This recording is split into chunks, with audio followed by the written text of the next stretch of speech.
Le F, un pas de casque, est propulsé par service d'outils FGL, votre stratégie gagnante pour les produits Makita, DeWalt et Milwaukee.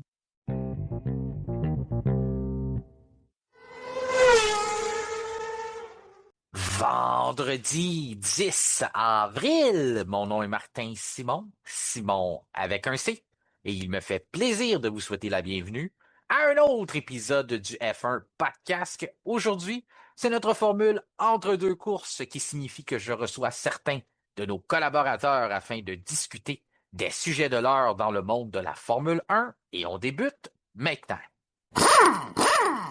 Il est maintenant temps d'aller rejoindre nos collaborateurs. Il est une voix connue ici au F1 Podcast.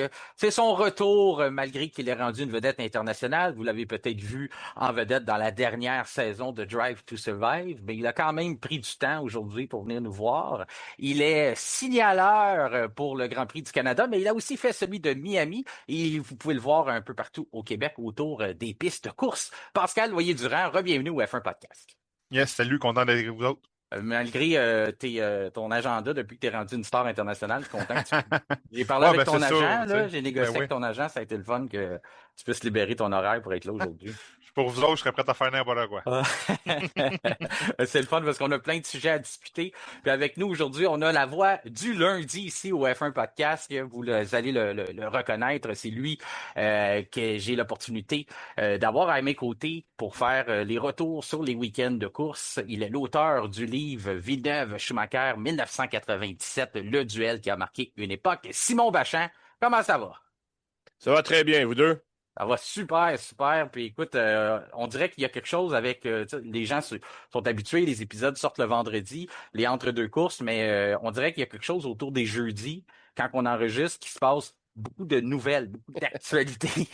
Puis, et vous savez où est-ce que je vais emmener? Je vais commencer avec la nouvelle de la journée, plus précisément ici au Canada, au Québec, et c'est l'annonce comme quoi que la Formule 2 va se joindre à l'horaire, donc l'horaire qui était déjà assez bien garni. On sait qu'on va avoir un week-end sprint cette année à Montréal, mais là on ajoute la Formule 2 qui va se joindre au calendrier. Ça, c'est une nouvelle qui a été accueillie de très belle façon. Ça fait longtemps qu'on en parle, puis plus précisément avec Pascal Loyer-Durand, c'est pas plus tard que quoi, avant hier, Pascal, on discutait... Ouais, mardi, je pense, mardi ou lundi qu'on s'en est parlé. C'est ça, on discutait de l'éventualité que si jamais les cartes se plaçaient aux bonnes places, peut-être d'avoir la Formule 2. Tu soulignais le fait que, bien sûr, comme la F1, il y a des dates qui se sont annulées au calendrier. On veut garder un terrain de jeu pour ces pilotes-là. C'est une série de développement, la Formule 2. On veut qu'il y ait une chance de se développer.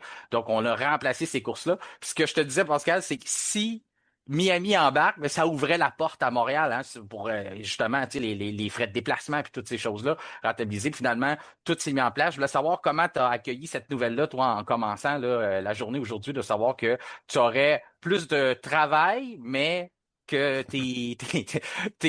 ta passion d'amateur va avoir la chance de voir des nouvelles voitures que tu n'as pas eu la chance de voir. Il n'y a pas grand monde qui a vu ça en Amérique parce que c'est la première fois qu'ils vont être là en Amérique, les Formule 2. Ben, c'est ça, moi, j'étais bien content. Là. Ça fait un bout que ça se parle, mais comme on avait dit, ça m'aurait surpris qu'ils viennent. Je suis vraiment étonné, je suis content. Tellement que je l'ai même pas cru un matin. J'ai écrit à Élise un matin de l'OSN pour être sûr si c'est une joke, si c'est vrai. Elle dit non, c'est confirmé, c'est vrai. Fait que j'étais vraiment content. Puis ça va boucher des trous parce qu'avec seulement la F1 Academy puis la F1 à Montréal cette année, pas de Porsche, ça a laissé des gros trous vides malgré qu'on a un week-end sprint. Puis ça va combler les trous parce que les F2 font 2 courses dans la fin de semaine, dont une sprint et une full course tout le temps.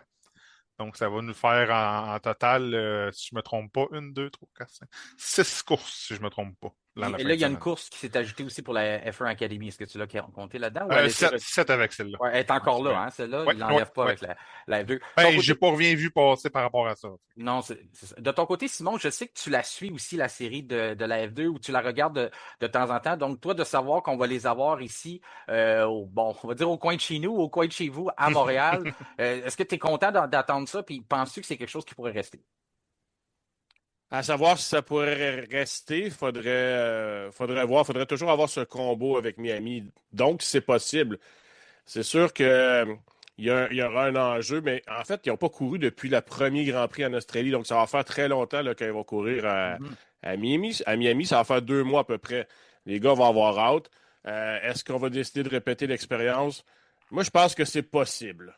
Je ne veux pas m'avancer plus que ça, mais Non, je comprends. il va falloir gérer le week-end aussi, là, qui va être quand même chargé. Ça va être possible. Il faudra voir si on va décider de rajouter un petit bonus sur le prix du billet pour l'année prochaine si jamais les F2 décident de revenir quand même. Mais il va y avoir de l'action en piste, puis pour ça, je suis content pour les amateurs, surtout ceux qui avaient déjà acheté leur billet. Pour mettre en perspective pour les gens qui ne savent pas c'est quoi la F2, parce qu'il y a eu des questions tout au long de la journée, bien sûr.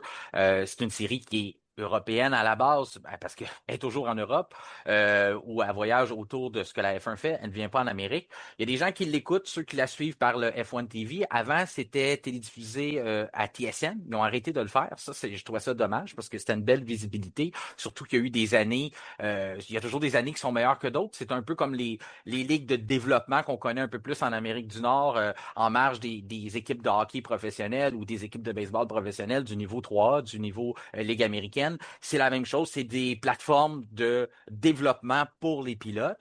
Puis si les gens ont accroché sur le spectacle de la F1 Academy l'an dernier, c'est toute une autre série, là. La F2, on parle de 3 fois la puissance de moteur qu'une voiture de F1 Academy qui tourne aux alentours de 200 chevaux. Là, on est plus au-dessus du 600 chevaux dans les Formule 2 avec des moteurs V6 de 3, quelques litres.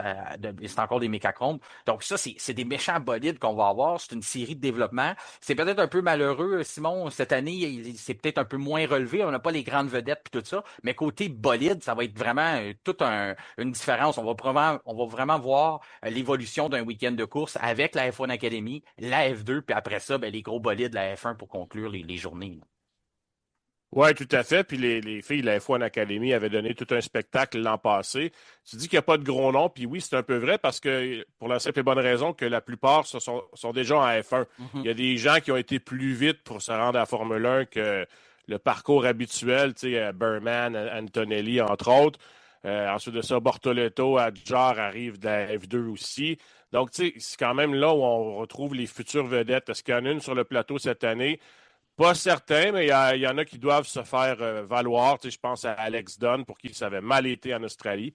Il y a eu un accident bête là, avec son coéquipier. Et il y a plusieurs gens qui le voyaient une possibilité là, en F1 pour lui l'année passée. Donc là, ça ne s'est pas dépassé comme il aurait voulu, mais c'en est un, entre autres, là, qui devra se faire valoir. Puis il y en a d'autres, il y a d'autres jeunes, évidemment, qui vont pousser. Donc, c'est sûr que d'après moi, le spectacle en piste avec les F2 à Montréal, il est assuré. Ton côté, Pascal, de voir justement l'évolution de la puissance de ces bolides-là, commencer par la F1 Academy, ensuite la F2 et bien sûr les F1, dépendamment comment l'horaire va être fait. Pour toi, en tant que signaleur, ça va être ça va commencer quand même assez robuste l'année parce que vous n'avez pas eu beaucoup de pratique, là. Je sais que toi, tu es un naturel, tu as ça, tu as le rythme, Oui, t'as oui, le oui, rythme oui. en toi. Oui, Mais je veux oui. dire, quand même, penses-tu que ça peut vous affecter d'une certaine façon, les signaleurs? Je dis pas que vous serez pas à votre meilleur, mais je veux dire, faut quand même garder ça en perspective que normalement, vous avez quand même une partie dans l'année pour rôder ça, aller sur différentes séries, puis après ça, arriver pour votre grande répétition ou votre grande première, le Grand Prix du Canada. Ben, c'est sûr que cette année, on était supposé avoir 2 courses avant la F1. Là, il y en a une qui est annulée à Trois-Rivières, la Coupe Performance, que c'est une triple couronne qui a Trois-Rivières, Shawinigan et Rivière-du-Loup. Elle est annulée dû à la neige parce qu'il faut qu'ils fassent des travaux sur la piste, puis il y a trop de neige en ce moment. Mhm. Donc, on va se retrouver avec seulement une course qui est à Saint-Hilaire, la Coupe Montréal de karting, qui est la meilleure pratique. Pour le vrai, le karting, c'est la meilleure pratique. OK. Nous, on compare ça, c'est des mini F1 dans le fond. Ça va aussi vite, ils sont nombreux, les contacts, c'est du rough racing. Fait que c'est une très bonne pratique. Parce qu'on s'entend que c'est sûr que passer l'hiver assis dans notre maison, on commence à être rouillé, mais ça s'apprend vite. Je suis pas inquiète que toute la gang va faire un excellent travail. Peux-tu rappeler aux gens qui veulent rejoindre l'équipe des signaleurs, là, qu'on salue l'équipe de l'ASRQ, comment ça fonctionne? Il y a un cheminement à suivre, mais c'est pas un cheminement, là, pas que les gens aient peur, c'est une famille qui va vous Non, non, non, accueillir, c'est ça. c'est pas une secte, là. C'est pas Non, une non. secte. Non, en tout cas, j'ai pas perçu ça comme ça, mais c'est bon que tu le clarifies. Mais oui, si les gens veulent rejoindre la famille de l'ASRQ, comment ça fonctionne? Dans le fond, sur Internet, sur notre site Internet de la SRQ, il y a un onglet recrutement. Puis toutes les informations sont là. On a juste à écrire un email au email qui se trouve sur notre site Internet. Après ça, la magnifique Chantal ou Cynthia va vous recontacter avec certains documents à remplir. Par la suite, il y a une petite formation d'une journée à faire qui est vraiment la base. Puis ça va vraiment être autour des circuits qu'on apprend le gros du travail. L'année passée, on avait eu une bonne batch de nouveaux, si on peut dire ça comme ça. Mhm. Puis on avait eu dans les nouveaux des excellents nouveaux qui sont de retour cette année puis qui ont hâte plus que jamais, si je me trompe pas. Toi, là, en tant qu'amateur, si je te dis de déposer tes drapeaux pendant un instant, puis me parler de ce que tu vas vivre avec les F2, là. Je sais que t'aimais quand même les autres séries. Moi, si je te mets ça en perspective de mon côté, moi, normalement, quand c'est pas les F1 en piste, c'était mon moment PR là, autour de la piste, là. Mon moment aller rencontrer les gens, discuter, aller voir, parler avec les amateurs qui sont là. Mais là, je pourrais pas me lever de mon banc, là. Il va falloir que je reste là. Puis toi, de ton côté, de voir justement toutes ces séries-là qui arrivent, enfin la F2, j'imagine que l'amateur, là, il va en avoir pour son argent aussi cette journée-là. Ben, c'est sûr. Tu sais, comme toi, tu dis, la F1, nous, on le voit aussi que les estrades, la F1, ça se remplit. Les séries de soutien, ça se vide un peu, ce qui est dommage. Ouais. Parce qu'à mon avis, si les courses, les courses de Porsche valent quasiment un spectacle dans la fin de semaine Les comparé à une Porsche, c'est Formule très 1. bon. Oui, c'est vrai, Parce c'est que les vrai. Formule 1, les pilotes sont tellement bons qu'ils font rien. Tu sais, ils sont juste bons. Fait qu'on a comme pas vraiment de travail à faire. C'est sûr qu'on a un travail pareil, mais beaucoup moins qu'en Porsche ou qu'en F1 Academy, justement, que les autres, ils ont de quoi prouver. Fait que ça pousse plus, il y a plus de contacts, il y a plus d'action. Fait que, à mon avis, d'amener la F2, ça peut être juste un plus. Mhm. Puis c'est tous des pilotes en devenir. Je pense justement à Colton Herta, justement, qui veut chercher ses points pour sa licence pour aller en F1 l'année prochaine, d'après Ouais. moi, avec Cadillac. Donc, c'est juste un plus-value à mon avis. J'ai vraiment hâte d'avoir cette voiture en vrai. On les a jamais vues en vrai. Mais ça me pousse à la question du jour présentée par Sona Viking. Puis je vais commencer avec Simon, parce que toi, je sais que tu payes pas ton billet, Pascal. Fait Ben, je le que, paye, mais d'une autre façon de maintenant. d'autres façons, non, non, je sais, genre, je t'enlève pas tous les efforts que tu fais, tout ça. Mais je trouve que la question, elle se prête mieux à Simon en Oh, commençant, oui. mais je vais quand même la lancer à toi. Puis c'est la question qu'on demande à nos auditeurs, la question présentée par Sona Viking, c'est la Formule 2 vous incite-t-elle à vous déplacer et à dépenser plus d'argent pour assister au Grand Prix du Canada? Donc, Simon, je sais que à la base, tu es un grand amateur de Formule 1, tu aimes la course automobile dans son ensemble aussi. Mais si je te parle, le père de famille, je te demande de prendre plus d'argent dans ton portefeuille en te disant que je te présente maintenant, oui, la F1 Academy, mais la F2 aussi. Est-ce que pour toi, c'est un incitatif? Oui, parce que ça remplit davantage le week-end de course, puis tu l'as bien dit, tu sais, on aime voir les F1, puis c'est sûr que les F1 sont souvent en piste, mais des fois, il y a des trous. Et puis là, ben, c'est sûr que la file au hot dog est longue ou ailleurs, mais quand même, t'aimes ça, tu payes cher ton billet, tu vas avoir de l'action, donc tu sais, je serais prêt à mettre un petit peu plus pour avoir les F2 là, de façon régulière à Montréal ou même permanente. Je vais dire oui, mais je comprends très bien, par contre, que c'est pas le cas pour tous. Toi, de ton côté, Pascal, si je revenais à la base que tu n'es pas signaleur, tu as à payer. J'imagine que tu serais le genre de personne qui aurait tes billets, qui serait là l'année longue, qui passerait sa passe. Le fait qu'on veut te refiler une augmentation, mais qu'on te présente quand même un week-end sprint, il faut quand même le dire, je suis en train d'oublier de le mentionner, Mhm. week-end sprint. Parce que, tu sais, je me fie à ce que les gens nous disaient au début, hein. Tu étais dans la discussion aussi, Pascal. Le monde avait vu des grosses augmentations. Puis là, finalement, moi, je t'avais dit, ben, c'est peut-être une sprint qui s'en vient. Finalement, on l'a su beaucoup plus tard. Ça l'a justifié l'augmentation. Là, finalement, on avait eu la F1 Academy l'année dernière, fait que ça, c'est le fun. Puis là, de nulle part, les gens qui avaient acheté leur billet d'avance, ben, eux autres, ils ont fait une bonne affaire parce que là, on a rajouté quelque chose. Mais si on veut le garder dans le futur, c'est certain que la facture va être refilée aux amateurs. Toi, serais-tu prêt à payer plus cher si on a la F2 cet emballage-là? Là?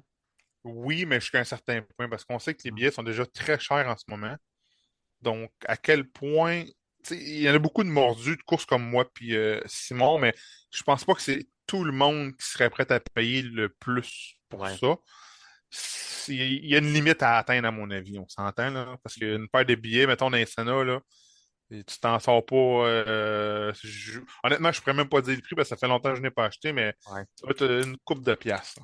Une coupe de pièces, ouais. Une coupe de 100 pièces, ouais. Mais, Oui, plus que ça, mais, effectivement. mais je regardais ça, moi aussi, puis je voulais aller checker tantôt, voir c'est quoi l'augmentation qu'il y a eu par rapport à cette annonce-là, Il parce y que en a-tu une par rapport, sûrement, ah, j'imagine? c'est certain. C'est certain. Sûrement. Aujourd'hui, c'est juste pour la spéculation, juste pour le fait que si Ouais. on parle de l'événement, ben, les gens veulent faire une bonne affaire, vont mettre des billets en vente un peu plus cher, tout ça. Puis je le comprends aussi. Parce que des fois, il y a, il y a de l'engouement qui se fait autour d'un événement, puis ça reste, je vais faire encore une comparaison, mais un spectacle, un concert, un match de hockey, qu'au bout de la ligne, tu te dis, ah, ben, c'est encore juste un match, t'as pas. Mais si tu rajoutes des artistes, comme dans le Mhm. Festival d'été de Québec ou ces choses-là, si tu rajoutes des artistes aussi qui sont dans ce prix-là, ben là, tu peux justifier l'augmentation. Moi, je pense que c'est raisonnable de demander plus parce que là, tu vas avoir un samedi, là, pour le fun, là, t'as une course sprint de Formule 1, tu as une qualification officielle de Formule 1 pour ce qu'ils sont encore avec la nouvelle réglementation. On en viendra plus tard. Mais tu as quand même une séance de qualification. Puis après ça, ben, tu vas avoir de la F2, tu vas avoir de la F1 Academy. C'est toute une journée samedi, là. Ouais, parce que samedi, tu dois avoir une, deux, trois courses le samedi, Ouais, puis une ou deux qualifs, à mon avis. ouais. Ou peut-être une qualif. La F2, je me trompe pas, font la qualif le vendredi, mais là, je m'avance, là. Mais même là, ta journée de vendredi augmente aussi. Parce que Ben là, oui. tu as quelque chose de plus concret. Tu as une qualification de Formule 1. Comme tu dis, tu as possiblement une qualif. En tout cas, c'est toute une nouvelle qui est sortie aujourd'hui. Puis ça l'a un peu éclipsé ici, même pour notre début d'épisode, parce que si ça avait pas été, si ça avait été l'annonce que la F2 s'en va à Singapour, je peux te dire qu'on n'en aurait pas parlé aussi longtemps que ça. Là. Non. Non, je pense pas. Mais là, ça l'a éclipsé le fait que il y a encore des départs, ben, un départ chez Red Bull. Puis ça, c'est l'ingénieur de Max Verstappen. C'est pas tout de suite. C'est à la fin de la saison 2027. Au moment où on se parle, Red Bull a confirmé la nouvelle par un communiqué en disant qu'il va bel et bien partir à la fin de son contrat. Donc, on dit 2028 parce que c'est sûr le contrat c'est en 2027, en décembre. Donc, après ça, il va quitter. On parle bien sûr ici de Jean-Pierrot Lambiasi, qui s'en va possiblement chez McLaren. C'est pas mal ça qui va aller, c'est ce qu'on Ouais. entend. Euh, Moi, je vais Ben, en commencer fait, avec. Zach Brown l'a confirmé là, dans les Ah, OK. dernières heures. Bon, ben Oui. parfait. C'est ça. Il n'y a plus de cachette, là. Fait que c'est ça. Il s'en va là. Puis de toute façon, on n'est pas obligé de se cacher parce que c'est à la fin de son contrat. Fait que c'est pas, il s'en va pas, on brise pas un contrat, on n'est pas obligé de faire des ententes. Il va devenir libre, puis il va commencer chez un nouvel employeur. Mais Simon, je commence avec toi là-dessus parce que quand je dis l'hémorragie se poursuit, on a eu, bien sûr, Adrian Newey, ça a été très médiatisé. Ensuite, on a eu Jonathan Whitley, qui est parti Mhm. de chez Red Bull. Ensuite, on a eu Will Courtney. On en parle peut-être un peu moins. On en a parlé ici au F1 Podcast. On parle souvent d'Anna Schmitz, responsable des stratégies. Mais Will Courtney aussi, c'était un départ vers McLaren. Il est en période de jardinage. Je me trompe encore assez prolongé. Mais il va finir par arriver là. Mais tout ça, là, si on s'était parlé il y a quelques mois ou des communications qu'on avait avec les auditeurs, puis tout ça, de ce qu'on disait, ça aurait tout été attribué ou mis dans le chapeau Christian Horner. Je veux dire, les gens ne voulaient plus nécessairement travailler avec Christian.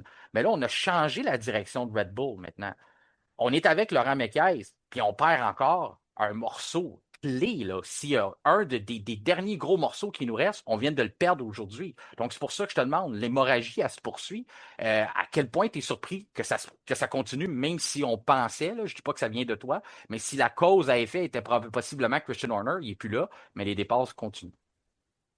Ben, c'est pas anormal là, pour commencer. Tu sais, que ce soit dans tous les sports, quand une équipe gagne régulièrement, il y a toujours des gens qui veulent aller monnayer le succès ailleurs, puis voir s'ils sont capables d'obtenir plus. Puis dans le cas des gens que tu as nommés qui sont partis de chez Red Bull, beaucoup ont eu des promotions ailleurs, ce qui n'était pas nécessairement possible en restant chez Red Bull. Donc, à quelque part, je trouve pas que c'est anormal et ils sont partis en plus quand l'écurie a arrêté de gagner. Donc là, à ce sens-là, il y a peut-être un lien de cause à effet. Quand tu es allé au sommet dans une certaine dynamique, ce qui était, je vais dire, les années 2022-2023, et là, tu te mets à perdre, ben là, tu peux regarder un petit peu plus facilement ailleurs s'il n'y a pas un autre défi qui s'offre à toi, puis tant mieux si tu as un meilleur salaire qui vient avec. Alors, moi, je ne suis pas surpris. Est-ce que l'hémorragie est terminée?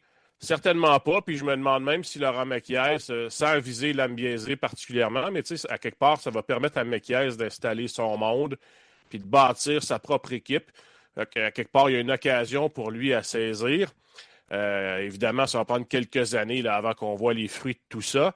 Mais pour ce qui est de Lambiesi, son départ, on en avait parlé. Il y avait eu beaucoup de rumeurs après la fin de la saison dernière. Il a manqué des Grands Prix l'an passé. Donc, on le savait qu'il regardait ailleurs. Et pour moi, je ne suis pas étonné parce que je vois là-dedans. On a beaucoup entendu parler de Max Verstappen qui pense à son avenir, qui ne sait pas trop ce qu'il va faire l'année prochaine ou à la fin de son contrat. Ben là, c'est comme si Lambiesi s'est dit ben moi, je veux rester en F1, puis Max va sûrement s'en aller. En tout cas, il en parle. Donc, ça me permet de regarder un peu ailleurs s'il n'y a pas un meilleur avenir pour moi, puis il a trouvé chaussure à son pied chez McLaren. Oui.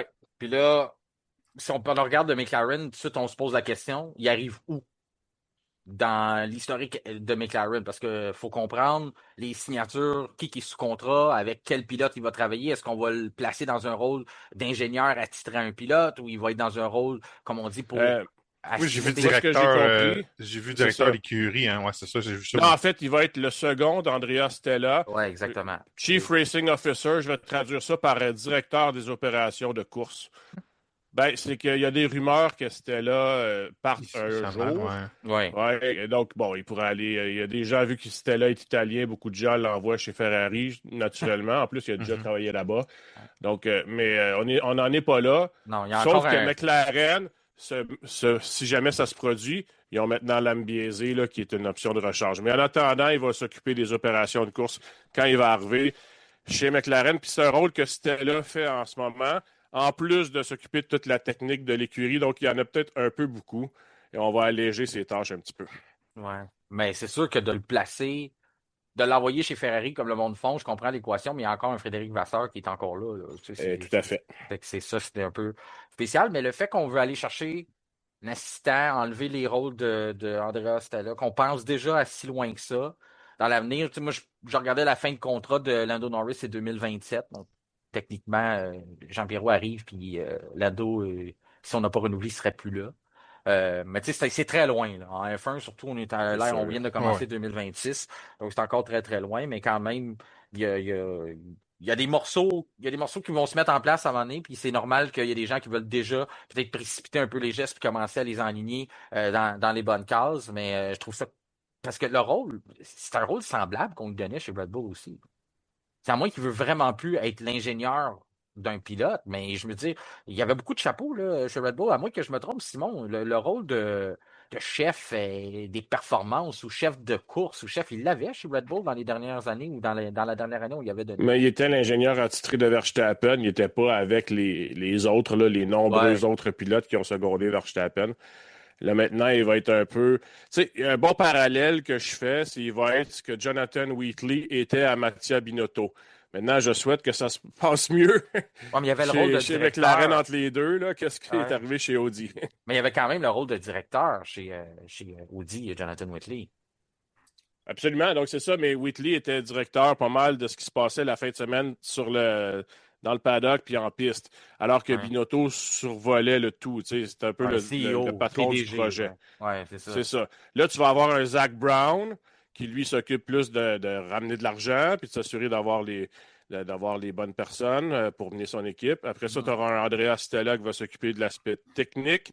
Et sur la fin de semaine des Grands Prix, tu auras un Gianpiero Lambiesi qui sera un peu le patron là, des opérations de course. Mais effectivement, souvent, ce qui arrive, c'est que ces tâches-là, on module les postes en fonction des qualités des gens. Donc, on va s'ajuster en chemin aussi. Là. Ah ouais, c'est ça. Mais on a quand même des bons ingénieurs de piste. Moi, je ne suis pas un fan de Tom Stollard, là, mais c'est de ce côté-là. Tu vois, je pense que Piastri pourrait en bénéficier de ça. Là. Justement, c'est un lien que j'ai fait. Moi, j'ai plus pensé à Piastri aujourd'hui quand j'ai appris la nouvelle. Peut-être que Piastri va beaucoup apprendre d'un gars comme Lambiesi. Moi, j'ai rien contre Tom Stollard. Mais peut-être que Lambiesi peut aller plus loin là, avec le jeune Piastri. Quoique, honnêtement, le potentiel est tellement fort chez le Piastri. On verra bien dans 1 an et demi, là, c'est encore loin. Mais je pense que justement, Piastri pourra en bénéficier de cette arrivée-là. C'est toute une feuille de route là, pour Jean-Pierrot quand même. Quand tu regardes commencer chez Jordan, il a été chez Jordan là, pendant toute l'évolution quasiment, même les changements d'écurie.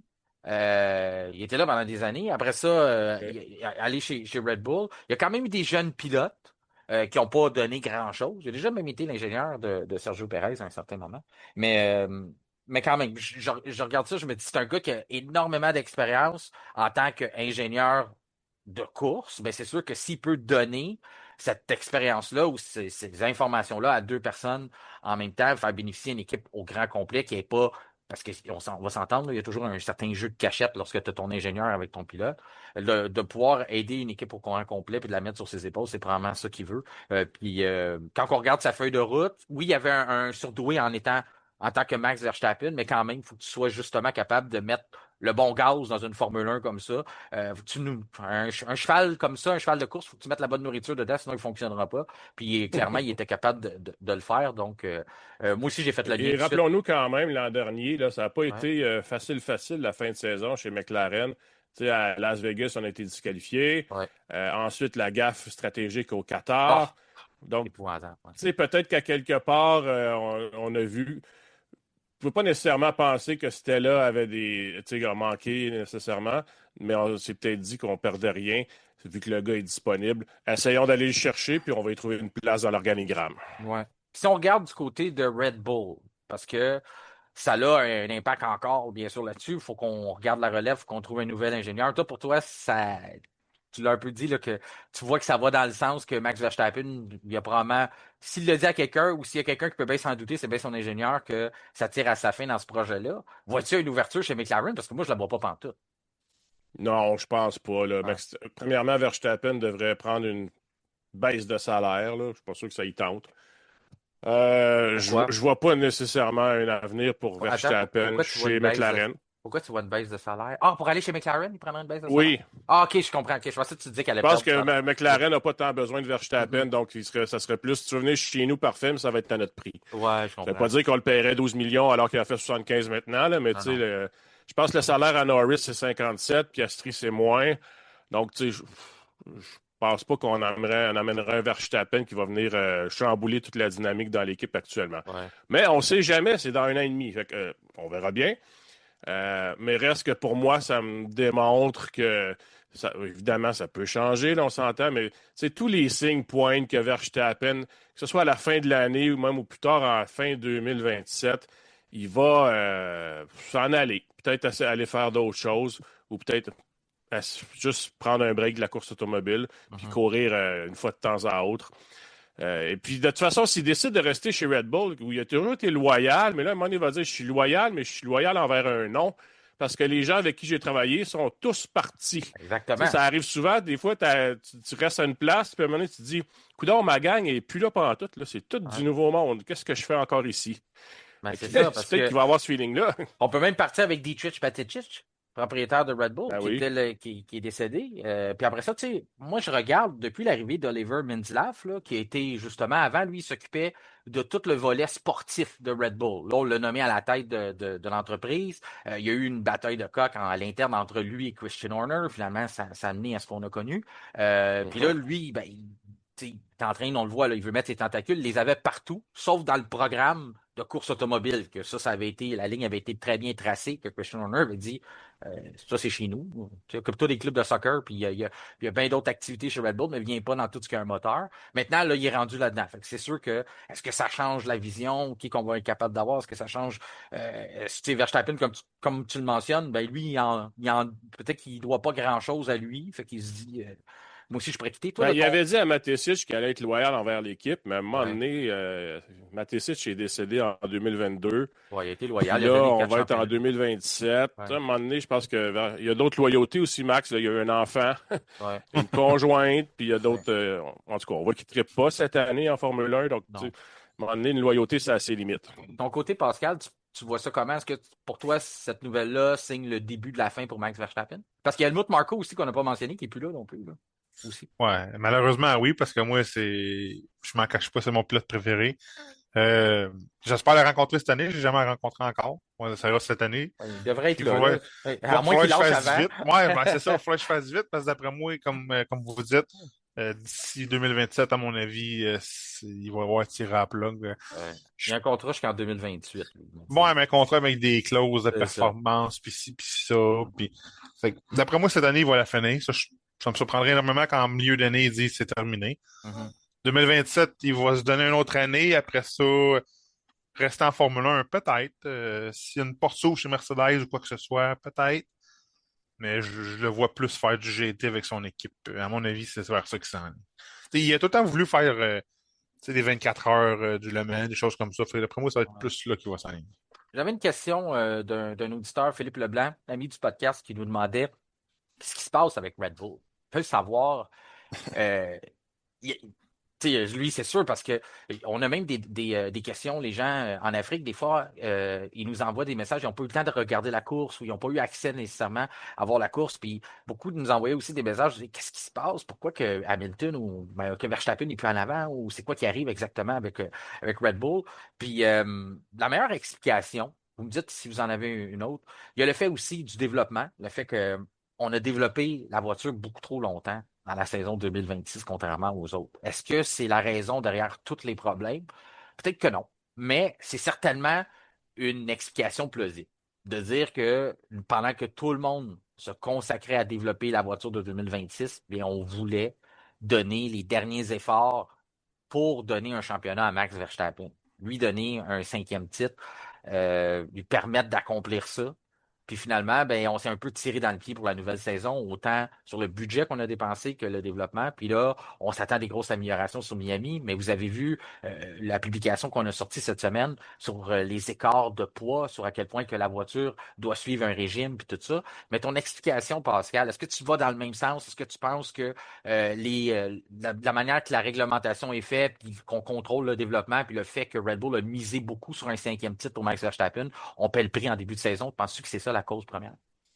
Peut-être pas la cause première, mais une grosse partie. On peut parler aussi à McLaren aussi, qui est un peu dans le même bateau. Ouais. Ils ont continué à développer pour réussir à gagner. Fait que ces deux écuries-là, on voit qu'ils ont fait un gros pas de recul. Donc c'est sûr que ça l'a pas aidé.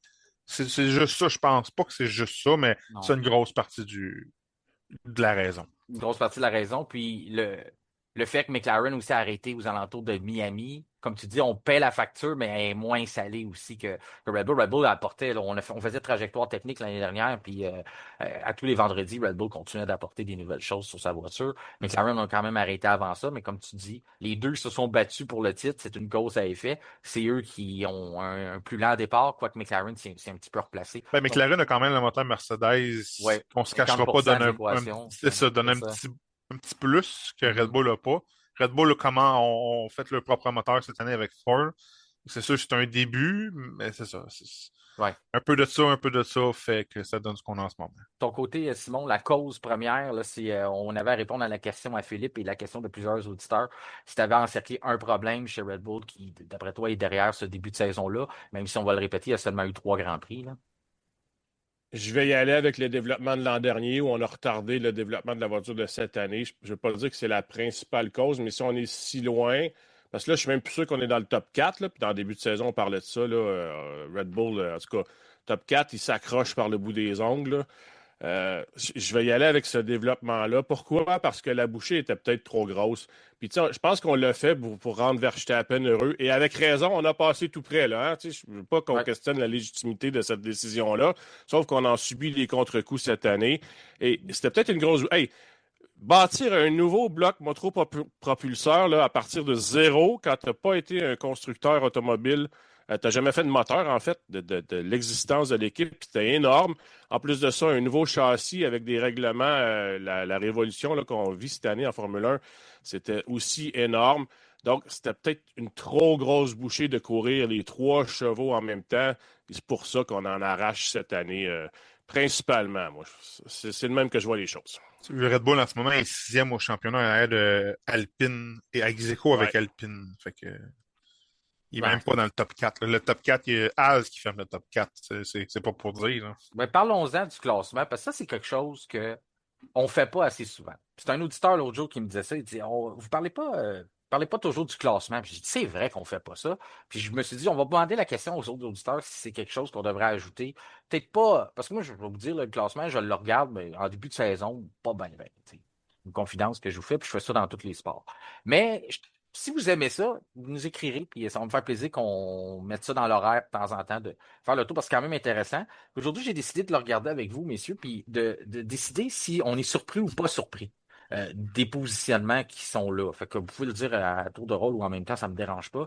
Mais si on regarde au début le constructeur Mercedes, moi, pour moi, il n'y a pas de surprise là, avec ce qu'on entendait, révolution moteur et tout ça, mais vous êtes surpris ou pas surpris? Vas-y, Simon. Pas surpris du tout. Je m'attendais exactement à ce que Mercedes nous offre, ce que nous offre depuis le début de la saison, c'est-à-dire pas être tout seul en avant, mais dominer d'une tête. Ton côté, Pascal? Ah, pareil. Ouais. Puis Je si pense j'y pas qu'il y a vais, grand monde de surpris, honnêtement, là. puis si j'y vais avec la logique que si vous avez vu Mercedes en premier, ben, vos attentes étaient qu'il y aurait un pilote Mercedes au premier rang du championnat pilote, mais qui avait Kimi Antonelli entre lui et Russell? Pas moi. Moi, j'avais Pas Russell. moi. Non. Moi non plus. Ben, je vois qu'on est trois gars honnêtes, là. Moi, j'avais pas Antonelli, Ah non. mais la vraie question, c'est est-ce que vous l'aviez deuxième au championnat des pilotes? Puis moi, je vais commencer par l'honnêteté. Je l'avais pas deuxième, moi non plus. Moi, je l'avais deuxième parce que je pensais que ça allait être 3 doublés. Mercedes, OK. Russell, Ouais, Antonelli. ta confiance envers Mercedes était beaucoup plus forte que la mienne, c'est ça. Ouais. Ouais. De ton côté, toi, t'aurais-tu pensé deuxième, Antonelli, de ton côté, Pascal? Je le voyais pas deuxième, troisième pour la même raison que Simon. Moi, je m'étais dit, peut-être qu'un fin renard comme Leclerc va passer en avant de shot. Puis, Ouais. mais je suis vraiment, honnêtement, je suis surpris et content du championnat en ce moment que le petit Kimi est capable de donner une belle bataille avec Russell.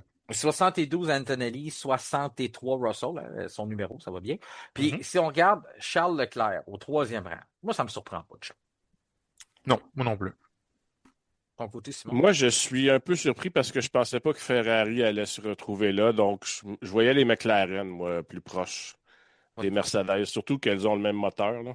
T'attendais à, justement un Lando qui est quand même. À Lando Norris ou un Ouais. Oscar Piastri, là, un des deux. Là, je ne peux pas dire lequel, parce qu'ils sont tellement égaux à mon avis, mais je m'attendais à un pilote McLaren derrière les Mercedes.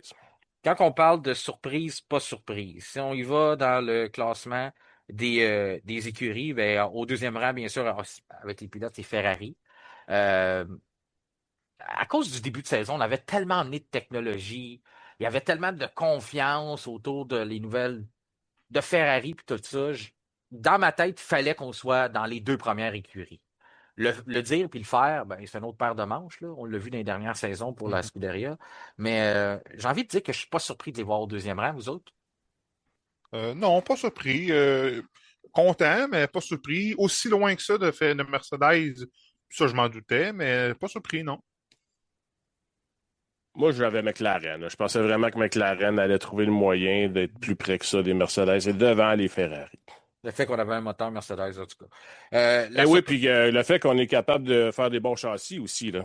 Oui, oui, exactement. Parce que c'est sûr que on dit que tu as 50% de l'équation, mais on nous a quand même habitués à bien comprendre l'aérodynamisme, à bien comprendre les pneus Pirelli, on fait plein de C'est bonnes ça. choses chez McLaren. Fait que tu as raison, là, que c'était normal de les considérer comme étant. Moi, je les ai trouvés très timides dans le début de saison. Puis pour les mêmes raisons que Red Bull, je me suis dit, ben, peut-être qu'on va payer le prix. On est aussi l'écurie, il ne faut pas oublier à l'écurie qui a le moins de temps de développement à cause qu'on Ouais. a gagné les deux derniers championnats constructeurs. C'est sûr que de manquer une course, ça aide à être timide, on les voit de moins en moins. C'est un bon point, ça. Ouais. Oui, ça. Mais moi, je parlais vraiment dans la pré-saison, mais là, en plus, qu'on se présente avec les problèmes qu'on a connus, mais qu'on se retrouve quand même troisième au championnat avec tous les problèmes, ça fait quand même peur. Quand tu cites Ferrari puis Mercedes, il faut quand même les prendre. Faut pas les prendre à la légère parce que on n'a pas été là, on a connu tous les problèmes qui nous ont tombé sur la tête, puis on est quand même au troisième rang. Oui, c'est sûr que l'écart de points, ben, il y a 90 points pour Ferrari, mais il y en a 46 pour McLaren, mais quand même. Mais l'écurie Haas au quatrième rang, moi, je ne l'avais pas sur ma carte de bingo, celle-là. Puis je serais vraiment curieux de voir la carte à Simon, parce que j'ai l'impression que lui non plus, il n'y avait pas Haas sur sa carte au quatrième rang. Non, certainement pas. Je voyais Red Bull au quatrième rang. Là, même, je pense que j'avais mis Red Bull devant la Ferrari.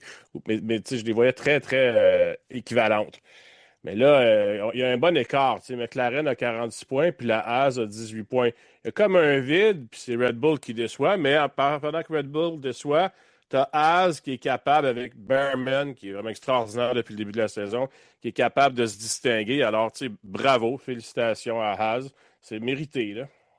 Mais parlons-en du vide que tu mentionnes, Simon, parce que c'est vrai que tu regardes Haas, 18 points, comme tu disais. Après ça, Red Bull qui est à 16, mais Alpine qui vient couvrir ce vide-là. Ton côté, Pascal, si on regarde, on dit que 50%, je sais pas si c'est vraiment 50% de l'équation, mais vous comprenez ce que je veux dire.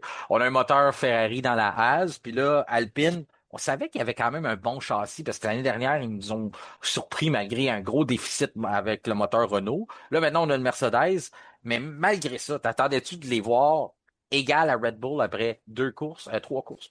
Non, vraiment pas. Vraiment pas. Je suis vraiment content parce que même Pierre Gasly fait des excellents travail. Si je ne me trompe Ouais. pas, Colapinto a réussi à ramasser quelques points pareils. Donc, ça prouve que la voiture, en tant que telle, est mieux qu'elle était. C'est pas juste Gasly qui surconduit la voiture. Non, et on a vraiment offert une bonne plateforme du Oui. côté. Simon, on parlait tantôt des problèmes de Red Bull, seulement 2 points qui les séparent de leur petite écurie Racing Bulls. Est-ce que le seuil de la catastrophe se tient à seulement 2 points, puis que si jamais on vient dépasser la grosse écurie, penses-tu que c'est là que le gros téléphone rouge va commencer à sonner à Milton Keynes? Peut-être pas après 4 ou 5 Grands Prix, mais après 12 peut-être. Tu trouves pas que même après un, c'est inacceptable? Bah, compte tenu du fait que Verstappen est sorti de piste en Australie en Ouais. Q1, là, si je me souviens bien, puis il est bien remonté. Je veux pas y aller tout de suite à la catastrophe. Par contre, je suis inquiet pour Red Bull parce que euh, c'est comme si on nous avait fait lancer un écran de fumée là, avec les essais intersaison. On pensait que le moteur allait bien faire. Puis je dis pas qu'il fait pas bien, mais il est certainement pas aussi compétitif que la Mercedes. Le châssis ne semble pas là. Euh, on se demandait avec le départ de Horner, puis avant qu'on ait cette montée en performance là, à la fin de la saison dernière, Mhm. on se disait peut-être que Red Bull, là, ça prend la direction que Williams a déjà pris, c'est-à-dire qu'on gagne des championnats, puis tout à coup, petit peu par petit peu, tu es juste un vainqueur de Grand Prix, puis tout à coup, tu n'en gagnes plus du tout. Avec des nouveaux patrons, entre autres. Fait que j'ai peur qu'on aille dans cette direction-là. Il est peut-être trop tôt. On a encore Verstappen qui peut aller soutirer une victoire dans n'importe quelle circonstance, là, s'il est motivé. Mais on a raison d'être inquiet. Par contre, attendons. Macias a quand même bien fait là, en fin de saison l'année dernière. Donc, on ne sait jamais. J'ai hâte de voir les améliorations qu'on a pour Miami. C'est le cas pour toutes les écuries.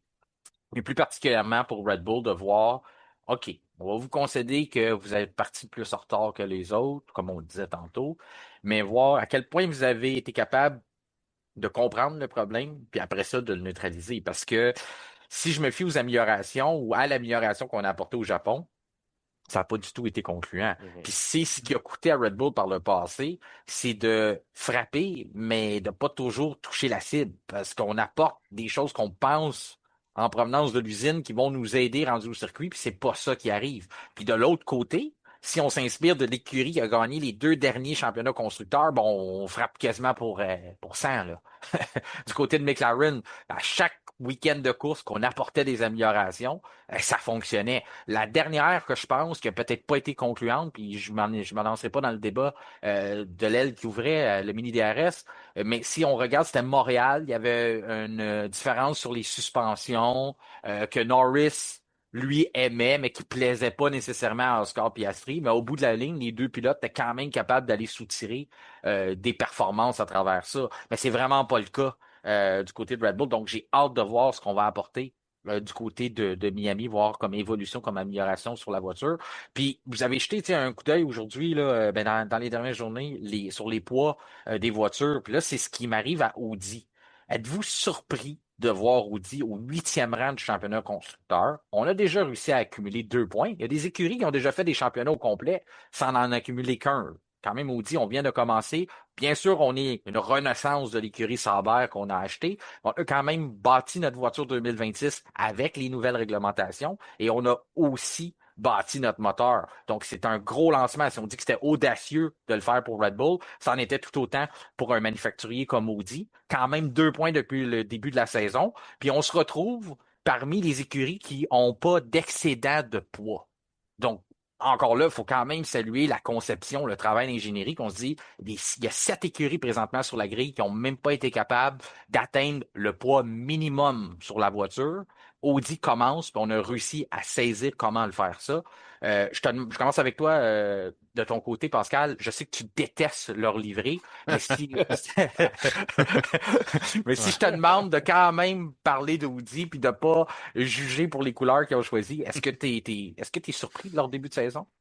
Oui, honnêtement, c'est un beau début de saison. C'est sûr que 2 points, c'est 2 points. C'est pas tant que ça, mais c'est quand même 2 points de plus que d'autres écuries. Mhm. Donc, oui, ils font des belles choses. C'est sûr que Boltoretto, la dernière course, c'était la dernière course ou en Chine qu'il y a eu des en Chine, je me rappelle pas, il y a eu des problèmes. Euh, mais Ouais, tu la sais, fiabilité n'est pas encore c'est là. ça, On mais tu sais, perd beaucoup de points à cause de ça. si on se compare même à Red Bull qui est établi, il n'a pas plus de Ouais. fiabilité. Même Mercedes a eu des problèmes Ouais. avec Russell. Fait que oui, ils font un très bon début. Ils ont 2 bons pilotes aussi, ça aide. Donc, non, surpris et satisfait, je vous dirais, là, ils sont sur une bonne lancée. T'as trouves-tu plus belle, la voiture, maintenant qu'elle est Je la trouve bonne? pas plus belle. Ah non? Même s'il Ah gagne non, un même pas. championnat, t'es pas comme ça, toi? Ah, même pas. Encore une fois, je trouve que la séparation dans le milieu, ça fait Windows Paint 90. Tu te fais une livrée vite faite. Je peux pas croire qu'il n'y a pas personne qui a allumé de faire de quoi de mieux que ça. Mais regarde, peut-être que même je la vois en vrai dans un mois, je vais faire Ouais. comme finalement, elle est vraiment belle, mais je gagerai pas mon argent là-dessus. Parlant de livrer, hein, tu me permettras une petite parenthèse, Simon sera pas bien long, mais Oui, vas-y. je sais que tu es un adepte, Pascal, du jeu Gran Turismo 7, Oui. t'as ton écurie, Team FSR, justement, François Goulet, notre collaborateur du vendredi qu'on salue, qu'on lui souhaite bonne chance, est présentement dans une Et course ouais, pour qui est en course en ce moment. c'est ça, il est dans l'écurie de Pascal. Pascal ne voulait pas y donner congé pour qu'il vienne sur notre podcast. Vous écrirez à Pascal si vous êtes fâché après lui. Non, mais tout ça pour dire, j'ai acheté le jeu. J'ai décidé de me faire une voiture, moi aussi, puis mettre des logos dessus, puis tout ça. Puis là, finalement, je sais pas qu'est-ce qui m'a passé par la tête. Je vais écrire dans la place de recherche, je vais écrire F1 Podcast. Parce que je sais que Pascal joue au jeu, vous l'avez le logo sur vos voitures. Je prends une chance comme ça, puis tout d'un coup, je vois les logos du podcast sortir dans le jeu Gran Turismo 7, disponible pour les mettre sur vos voitures, sur votre casque. Donc, en tout cas, je voulais te remercier parce que j'ai l'impression que tu es derrière ça, où il y a quelqu'un dans l'écurie Team FSR, parce que c'est pas moi qui ai fait ça, qui a fait en sorte que quand j'ai décidé de jouer au jeu, ben, j'étais capable de mettre la main sur les logos du F1 Podcast pour mettre sur ma voiture. Donc, je sais pas à qui je dois diriger les remerciements, mais disons que je t'occupe de te mettre Honnêtement, en... ça fait longtemps, fait que je m'en rappelle plus. Je vais y dire, je vais le retrouver. Ah. Mais c'est ça, toutes nos autos ont ton logo en gros sur l'auto, fait que j'avais pas le choix de l'intégrer. Puis ça me fait plaisir. Puis depuis le début depuis le début qu'on se parle, le logo est disponible pour tout le monde qui veut le mettre. Ouais, dans Gran Turismo 7, so, portez fièrement le logo F1 Podcast. Je vais avec toi, Simon. Je sais que tu as hâte de nous parler d'Audi. Est-ce que, pour toi, tu es surpris de les voir? Ben, moi, je dis aussi bien faire depuis le début de la saison. Tu me dis si je me trompe. Je sais que c'est juste 2 points. On a eu nos problèmes, mais quand même, il y a des évolutions sur la voiture. Le fait qu'on est en bas du poids minimum, pas que n'importe qui, là. Les écuries qui ont réussi à atteindre le poids minimum ou à être en dessous de ça, c'est Mercedes, McLaren, Ferrari. Puis là, à travers tout ça, se glisse Audi. Donc, moi, ça me dit que d'une certaine partie, tu es capable de manger à la table des grands. Je suis d'accord avec toi. C'est un gage de qualité et ça nous démontre que l'Audi est sur des bonnes bases. Les performances vont venir. Tu sais, moi, ce qu'on a fait en qualification, je trouve ça bien correct. Malheureusement, les départs, c'est ordinaire. Il faut améliorer ça. Puis on pense pas qu'on va être capable de le faire cette année. Donc, ça va quand même être difficile de marquer beaucoup de points, à moins qu'on trouve le moyen de se qualifier régulièrement là, dans les 6 premières places. Sinon, si tu es huitième, puis tu pars 4-5 places à chaque départ, ça reste que les courses sont plus longues. Et vous l'avez bien ciblé, là, c'est le manque de fiabilité qui fait mal à Audi. Sinon, on aurait plus que 2 points. On aurait enlevé beaucoup de points, je pense, au Racing Bull, entre autres. Ça va venir, ça. Moi, je suis très confiant là, de ce que je vois jusqu'à maintenant. Je trouve qu'on fait bien. Puis quand on va réussir à avoir 2 voitures qui prennent le départ régulièrement de chaque Grand Prix, puis si on est capable de limiter les mauvais départs puis de perdre moins de position, les points vont suivre. Oui, les points vont suivre. Puis en plus, comme tu dis, quand tu passes sur une bonne base, on en a vu des voitures par le passé. Après ça, tu peux apporter les bonnes évolutions de l'usine parce que tu n'es pas obligé de corriger des défauts de conception. Tu fais juste les améliorer. Ouais, on est vraiment sur une bonne base. Je Reste vais à voir si le départ de Jonathan Ouais, va ça, briser ça peut quelque jouer chose, aussi. par contre. Jusqu'à maintenant, je dirais que non.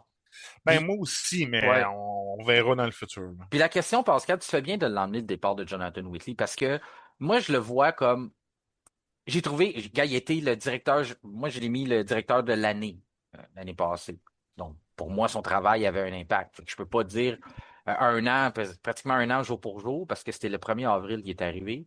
Je peux pas dire qu'il n'y a pas eu d'impact. Mais est-ce que c'était assez profond dans l'écurie Audi pour déchirer des choses? Je ne le sais pas. Mais il y a une chose qui est certaine, c'est que j'ai vu un Nico Hülkenberg se lever puis montrer beaucoup de leadership. Puis je vois un Gabriel Bortoleto que malgré son jeune âge, ça a l'air d'un gars droit avec une tête sur ses épaules. Je sais pas de ton côté, Simon, si tu as la même perception de Bortoleto, mais j'ai l'impression que il y a peut-être des pilotes ou un duo de pilotes qui aurait pu être plus bouleversé par le départ de Whitley. Toi, Pascal, tu vois nécessairement que ça a eu un impact présentement ou c'est juste que faut le prendre en considération? Mais non, c'est ça, c'est Ouais. trop tôt pour le dire, mais faut pas, c'est comme une petite cloche qu'il faut pas oublier, là. Si Ouais. que dans 4-5 courses, on voit que ça va un peu moins bien, que les décisions sont drôlement prises, Ouais. il va falloir se rappeler ça, mais Les c'est sûr que stratégies. c'est Ouais. pas lui qui tenait l'écurie à bout de bras, ça, c'est Ben, sûr que non. mais c'est sûr qu'il va avoir un impact. Il va avoir un impact sur le futur parce que c'est vrai qu'il a replacé les aéropluies et tout ça, mais ce qu'il a donné. Ton côté, Simon, je me trompe-tu, Bortoleto, ça a l'air d'un gars quand même si c'est un jeune pilote, il est droit, hein? Ah, moi, je vois un futur champion du monde en Oh, Bortoleto. OK. J'ai bien confiance en ce pilote-là. Je trouve qu'il réfléchit, il prend les risques quand c'est le temps. Puis des fois, ben, c'est sûr, il est jeune, fait qu'il va un petit peu trop loin, là. On se rappelle de son accident au Brésil spectaculaire, mais il reste que c'est normal, il est jeune encore et il va continuer d'apprendre. Je pense que Bortoleto a un bel avenir. Puis chez Audi, si jamais l'écurie trouve le moyen dans 3 ans, 4 ans de gagner des grands prix, il va être capable d'aller chercher des victoires. Pas mal convaincu de ça. Reste qu'on est encore loin, là, plusieurs étapes à franchir, mais je l'aime bien, moi, Bortoleto. Puis j'appuie ce que vous avez dit par rapport à Jonathan Wheatley. Là. Tu sais, en milieu de saison, l'an passé, on sentait que Sauber, quand Ouais. l'équipe avait une chance de marquer des points, on ne les échappait pas. Et peut-être que cette année, on va en échapper à cause de ça. On n'était plus une risée quand que Whitley est arrivé. Moi, je trouve qu'il a donné. Faire une joke, il est arrivé le 1er avril, le poisson d'avril, mais ça a pas été une blague, Jonathan Whitley. Il est arrivé, on a fait les jeux de mots, ça a donné un kick à l'écurie, mais quand même, c'était vrai, ça. Tu sais, c'est ce qu'il y a vu là. Ben, je suis content. S'il a donné assez de momentum, puis on peut bâtir là-dessus puis poursuivre. Vous m'avez souvent entendu faire l'éloge de James Valls.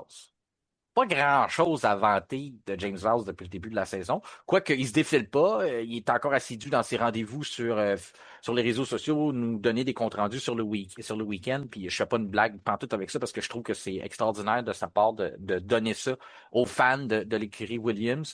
Donc, c'est disponible sur les réseaux sociaux après chaque course. Il se défile pas, là, même dans les moments difficiles. Mais là, on traverse des moments difficiles chez Williams. Seulement 2 points. C'est drôle, hein, de dire qu'on je fais l'éloge d'Audi parce qu'on a fait 2 points, puis dans le cas de Williams, c'est tout le bilan contraire que je vais leur donner. Ton côté, Pascal, est-ce que tu es surpris de les voir seulement 9e au championnat constructeur? Surpris et déçu, honnêtement, parce qu'ils ont quand même deux bons pilotes, là, l'écurie. Ils ont une bonne tête, ils ont un bon background, si on peut dire. Mhm. Euh, je les voyais beaucoup plus haut que ça, pas dans le top 4, mais au moins en avant, je te dirais même en avant d'Alpine. Ton Et côté, même si on, Simon? si on suit au Ouais. top 4, je les voyais en avant de As. Fait que oui, je les voyais dans le top 4 si on suit au classement en ce moment, là. Ben, surtout si on se fie à ce qu'on nous racontait chez Williams, qu'on se préparait pour 2026. Ça me Ouais. fait penser un peu à Az qui nous faisait ça pendant des années. Les gens qui sont habitués de nous écouter au F1 Podcast, j'ai souvent m'ont fait des montées de lait contre ça. Le fait que on disait on prépare l'an prochain, on prépare l'an prochain, on prépare l'an prochain, puis cette année-là, elle arrivait jamais. Mais Williams, c'était 2026, on se prépare pour 2026, on se prépare pour 2026. On a eu une bonne saison l'année passée qui nous a fait probablement mal dans notre répartition au temps de développement. On s'attendait probablement à être moins bon pour avoir plus de temps pour préparer 2026, mais quand même. Ton côté, Simon, je sais que tu t'es déjà prononcé là-dessus à travers tes articles sur tes chroniques sur Mhm. le F1 Podcast. Mais admettons qu'on dit que Williams est dans des déceptions, est-ce que on va y aller avec le procès des pilotes à la place. OK? Parce que je sais ta version de Williams. Puis Ouais. Alex Albon, pour toi, là, c'est pas la moi, je pense que c'est la déception de l'année jusqu'à maintenant chez les pilotes. Puis c'est probablement le pilote qui s'adapte le moins bien à la nouvelle réglementation. Si tu- Je suis d'accord avec ce que tu dis. C'est-tu le pilote qui s'adapte le moins bien? Peut-être. Mais tu sais, depuis que Sainz a trouvé ses aises là, chez Williams, Ouais. Albon n'est plus là. Puis ça devrait pas arriver. Et Albon, c'est peut-être plus qu'une raison là, qui explique ça. mais j'ai bien de la misère à me l'expliquer pourquoi on le voit plus du tout dans les Grands Prix, sauf quand il abandonne très, très tôt, Ouais. ou ça se passe bien pour lui, puis il y a des messages hargneux envers son équipe. J'aime pas du tout ce que je vois. J'étais chez Alex Albon depuis le milieu de la saison dernière et je vais même aller plus loin. Et si ça ne se replace pas d'ici la fin de la saison, je dis pas qu'il sera plus chez Williams l'an prochain, mais il joue sa crédibilité là, parce qu'à l'âge qu'il a, ça fait longtemps qu'il est en F1, il va aller où là, si ça ne marche pas? Ben, mieux que ça. Chez Williams, je ne vois pas beaucoup d'avenir, malheureusement, pour lui. Fait qu'il faut qu'il se retrouve, puis ça commence à presser. Ah, ça va pas bien. Puis tu dis les messages hargneux, mais c'est pas dans la même façon, là. Il livre pas, il est plus explicite, Albon. Mais rappelle-toi, Daniel Ricciardo, dans ses derniers moments, il pensait qu'il y avait un problème de châssis sur sa voiture. Tu te rappelles de ça? C'était chez Chez c'était Renault, encore. je me trompe pas. Non, McLaren, ouais, mais ouais. non, c'était encore chez. Non, c'était pas chez McLaren, c'était AlphaTauri, là, OK. je sais pas si c'est Ah oui, encore. oui, OK. Ouais, dans le fond, c'était Racing Bulls. Ouais, c'était les débuts de Racing Bulls, excusez. Là, les gens qui nous écoutent vont comprendre que les noms à longue, mais c'était les débuts de mémoire. Puis il était certain qu'il y avait quelque chose de brisé sur sa voiture, sur le châssis. Finalement, on avait commandé un nouveau châssis. D'ailleurs, on l'avait changé. D'ailleurs, j'avais fait la blague parce que tu avais Williams qui pouvait même pas se permettre d'envoyer un pilote en piste parce qu'on manquait de châssis. Puis tu avais Racing Bulls qui commandait un châssis d'Italie. Puis, bon, livre-moi ça, ou un châssis de. On avait fait venir ça, pour l'avait changé parce que Daniel trouvait quelque chose qui clochait. Mais c'est ça depuis le début. Albon a l'air de penser qu'il y a quelque chose qui fonctionne pas, que c'est juste dans sa voiture. À un moment donné, il va peut-être se rendre compte. Peut-être que c'est ça. Je lui souhaite. C'est déjà arrivé dans le passé. Mais comme tu dis, s'il se rend compte à un moment donné que c'est pas la voiture, ben c'est lui, puis il va falloir qu'il se regarde dans le miroir parce que là, il y a des gros, gros problèmes. Puis comme tu c'est de voir comment que ça va se conclure. Mais c'est sûr que Williams n'a vraiment pas le meilleur début de saison. Saints a des petits flashs de temps en temps, mais ça va pas. Puis on le voit aussi sur l'excédent de poids. 26 kilos de plus. Ouais, ça n'a pas de bon sens. Énorme. Ouais, ça n'a pas de bon sens. Je Tu sais, pense que c'est une seconde au tour à peu près en course. Qu'est-ce que tu veux faire avec ça? Là? C'est plate de même, là, mais Une Ben, écoute, seconde, c'est énorme. En Formule 1, une seconde autour. voilà. Là. ben, Tabarouette. on va donner une image facile aux gens, là. Si je te dis, Pascal, qu'on va faire une course ensemble, t'es reconnu pour tes courses, là? Ouais. On va courir jusqu'au coin de la rue, mais avant, prends ton sac à dos de 26 kilos. Pourquoi, Martin? Je l'ai pas de besoin. T'as raison, tu l'as pas besoin. Mais emmène-les pareil. Tu sais, C'est exactement ça. Ouais. ça sert à rien, là. On n'a pas mis l'air climatisé dans la voiture ou on n'a pas on n'a pas un briquet, là.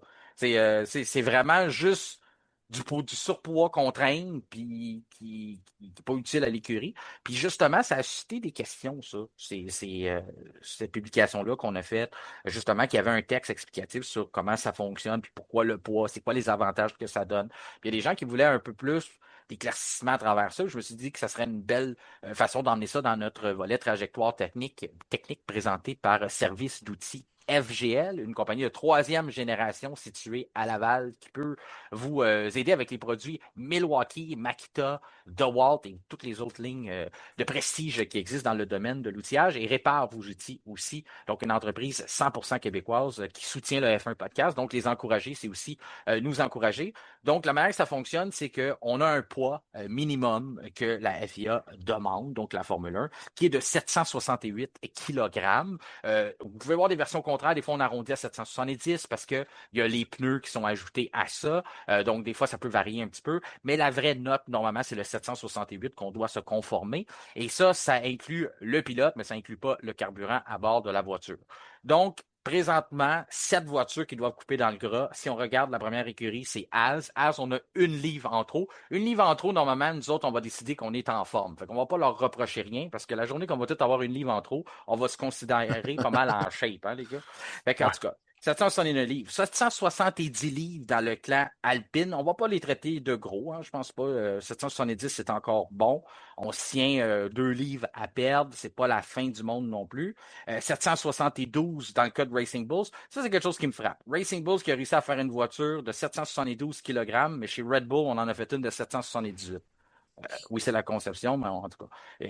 Ça fait une couple de saisons qu'on en parle, mais il y a des gens chez Racing Bulls qui méritent des promotions dans la grosse écurie parce qu'on fait des bonnes voitures là, depuis quelques saisons. Ensuite, 774 kg du côté de Cadillac. On vantait Audi tantôt. Il faut quand même le dire que Cadillac, même si on est au-dessus du poids limite, c'est quand même pas si pire. Puis après ça, ben, on a les champions de l'obésité, 778 dans le cas de Red Bull, on disait 779 dans le cas de Aston Martin. Et là, on arrive à ce qu'on parlait, 794 kilos.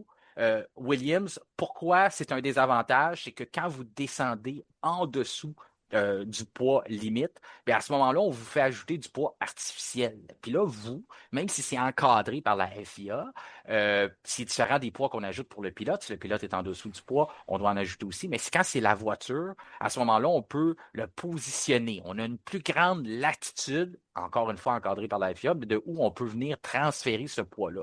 Donc, on peut venir faire un certain équilibre sur notre voiture ou compenser pour quelque chose, des fois un peu plus de poids à cause de la motorisation, de la boîte de vitesse vers l'arrière ou vers le centre de la voiture, venir compenser vers l'avant. Donc, cet équilibre-là là, que Verstappen, vous l'entendez constamment se plaindre, c'est ce qu'il ne trouve pas sur sa voiture et c'est ce que tous les pilotes recherchent. Donc, quand on est capable de contrôler la répartition de poids, la répartition des charges, bien, c'est un avantage pour les ingénieurs, c'est aussi un avantage pour trouver des fenêtres de performance lors d'un week-end de course parce que cet excédent de poids-là, bien, il s'en va directement sur vos pneus. Puis vos pneus qui s'usent plus vite, bien, vous savez ce que ça donne en bout de ligne. Ça donne des mauvaises stratégies, ça donne des mauvaises courses, ça donne des mauvais relais et ainsi de suite. Donc, on revient, on ferme la parenthèse. 26 kilos de plus pour Williams. Ça n'a pas de bon sens, Simon. Je suis vraiment déçu de ce que Williams a fait parce qu'on avait monté les attentes l'an dernier. Ils ont fait une belle saison, puis toute l'année, on nous a dit, malgré notre belle saison, en fait, c'est important de connaître cette belle saison-là pour qu'on s'habitue à connaître des succès pour 2026. On va être prêt, on va avoir la voiture, puis on va être prêt mentalement. Là, ils n'ont pas la voiture. Donc, on a manqué la base. On n'a pas réussi à faire une bonne voiture, trop lourde. Puis, je ne sais pas exactement où est-ce qu'on l'a échappé dans la conception, mais c'est clair que c'est une faille là, qui a amené une suite d'erreurs, puis on se retrouve avec une situation qui, à mon avis, est presque aussi catastrophique que chez Aston Martin. C'est facile de taper sur Aston, là, mais chez Williams, on est tout aussi décevant parce qu'on était performant l'an dernier. Et là, on n'est pas là du tout. On est revenu à ce qu'on était il y a 3-4 ans. Là, puis l'écurie Williams, pas impressionnante, qui tire de la patte. Pour moi, je pense que c'est ma déception de l'année, plus que chez Aston. Ben là, on va y aller peut-être avec vos surprises de l'année, mais je pense pas qu'il y en a là. Simon, Cadillac, excuse-moi Pascal, Cadillac, Aston Martin, de voir Cadillac dans les bas-fonds, moi ça me surprend pas pantoute, je sais pas pour toi. Mais Non, de les ça, c'est voir, juste normal. mais pas de voir la 11e écurie au 11e rang, moi ça me surprend un peu. Ouais, ça surprend énormément. Comme a dit Simon, l'année passée, Aston Martin n'était pas performant. On se disait ça va être tout pour l'année prochaine, tout pour Ouais. l'année prochaine. On est l'année prochaine, là, puis ça arrive pas, là. Ça n'a pas de sens. Là. Avec l'argent qui est investi, les têtes qui ont été mis aux bonnes places, ça devrait être plus performant que ça n'a aucun sens. Ça. Ben, l'erreur, là, c'est pas d'avoir voulu être une écurie d'usine. D'avoir, tu sais, c'est bien beau, Red Bull, de dire, OK, nous autres, on va développer notre moteur. On a fait une transition beaucoup plus longue que ce qu'Aston Martin a fait. On a eu le temps de se préparer, on savait vers quoi qu'on s'en allait. Puis en plus, on a 4 voitures en piste pour rouler notre moteur. C'est pas un peu. On s'est pas un peu C'est sûr tiré qu'il dans le pied, hein? aurait pu. Ben, oui, puis non, parce que dans le temps, Honda était performant avec Red Bull. Fait qu'on se dit, on va prendre, comme vous avez dit dans les anciens podcasts, je ne sais pas à quel point ils ne savaient pas que tout le monde était parti de chez Honda, mais il aurait fallu qu'il y ait un meilleur suivi. Mhm. Fait que c'est sûr que c'est facile de dire on aurait dû aller avec Mercedes. Mais si on met ça au contraire, puis Honda était vraiment magique, on aurait dit quel beau coup qui a été fait, c'est Ouais. parfait. Mais là, un coup fait, c'est dur, c'est facile à dire, mais effectivement que ça changerait la donne énormément s'il y On avait est, un moteur Mercedes ou même Ferrari à l'intérieur. Là. on était audacieux. Mais tu sais, en même temps, on regarde ça, on se dit, si tu te plantes sur ta voiture, parce que là, il y a de plus en plus de rapports qui sortent comme quoi la voiture n'est pas parfaite, ça commence à donner des mauvais souvenirs à Fernando Alonso de son passage chez McLaren. Puis ça commence à donner des ulcères aussi à notre ami Simon Bachand qui me dit toujours, j'espère qu'on vivra pas la fameuse époque où on se pointait du doigt, tu te rappelles de ça, hein, Simon? De Ouais, ça, où on se Adrian pointait. Newey qui pointait Renault, là. Ah ouais, exactement. Fait qu'on va peut-être retourner vers là, à dire, ben, nous, on fait un bon moteur, nous, on fait un bon châssis. Là, ça commence à se pointer du doigt un peu. Mais de dire que, même si on a, tu sais, je veux dire, Williams a un moteur Mercedes, puis on a quand même accumulé seulement 2 points.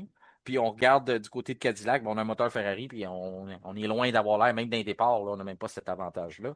Mais ton côté, que Cadillac ne soit pas 11e, Simon? Est-ce que pour toi, c'est une surprise? Est-ce que c'est quelque chose que tu aurais été capable de dire avec certitude en début d'année, que Non. quand on va se parler après 3 Grands Prix, Cadillac ne sera pas 11e? Non, je m'attendais à ce que Cadillac soit dernier là, du Ben oui. premier Grand Prix jusqu'au 24e, maintenant 22.